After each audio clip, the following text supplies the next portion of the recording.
Member Senator Durbin as well, and the distinguished members of this committee.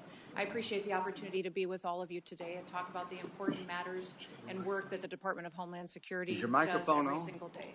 The Department of Homeland Security... Hey, could maybe pull the microphone closer to you, please? Okay. And the red light is on? Yep, it is. Okay, proceed.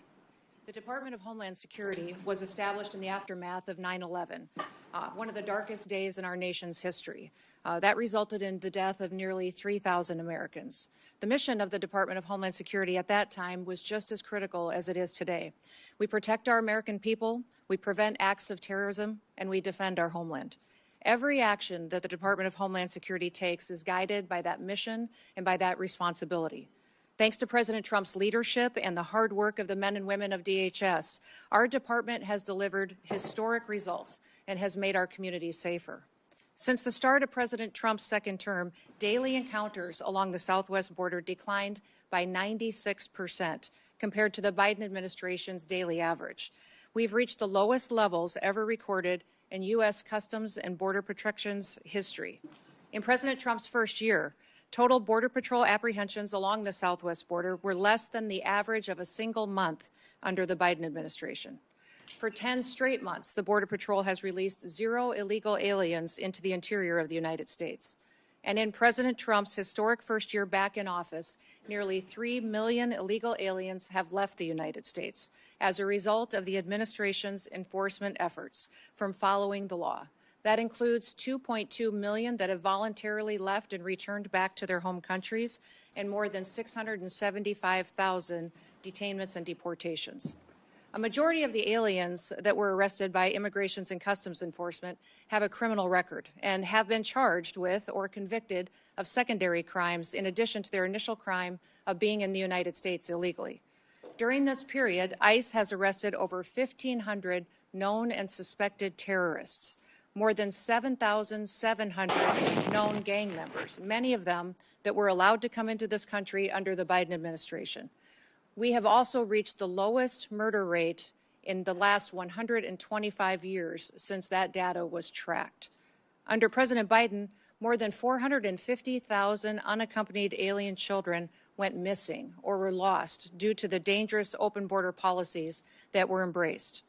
Under President Trump, the Department of Homeland Security and the Department of Health and Human Services have already located over 145,000 of these children and returned them back to their families and back to people who care about them. And we will not stop until every single one of those children is found. Fentanyl trafficking at the southern border is down. It's been cut by over 56% because of that secure border and the enforcement actions that have been taken there. And that's compared to the same period of time in 2024.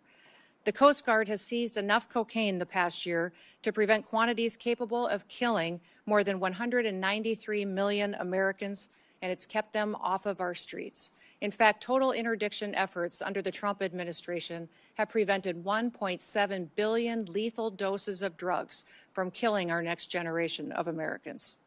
These results reflect the fact that we are enforcing the laws that Congress has passed. I want to address the dangerous environment that our ICE officers face on the streets today. They are facing a serious and escalating threat as a result of deliberate mischaracterizations of their heroic work and rhetoric that demonizes our law enforcement. DHS has documented an 8,000% increase in death threats against our ICE officers and their families, as well as more than 1,300% increase in assaults while carrying out the lawful enforcement operations that they do every single day. I recognize that members of this committee may hold differing views about immigration policy, but it's important that we distinguish between disagreements over policy and the department's operational responsibility to enforce existing law that has been passed by Congress. It's our duty as a department to defend our homeland. The latest Democrat-led shutdown of DHS is reckless, it's unnecessary, and it undermines the American national security, and it harms the men and women who work at DHS and their families. Despite the House passing a bipartisan, bicameral full-year DHS funding bill, it is Senate Democrats who've chosen not to fund the department and have held this department hostage. As a result, critical national security missions, including border security, immigration enforcement, aviation security, disaster response, cybersecurity, and the protection of critical infrastructure are all being strained. Our ability to provide for a safe and successful World Cup is being hindered as well. More than 100,000 dedicated DHS employees are once again being asked to work without pay for the third time in just 5 months.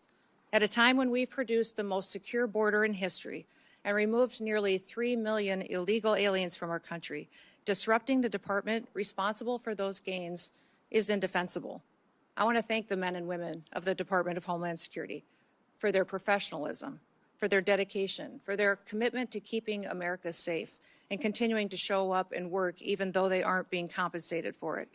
They've kept us safe and they have patience, and our success is only possible because of their service and sacrifices. I also want to thank our angel families that are behind us to tell their stories and testimonies, and also thank my husband for being here in support as well.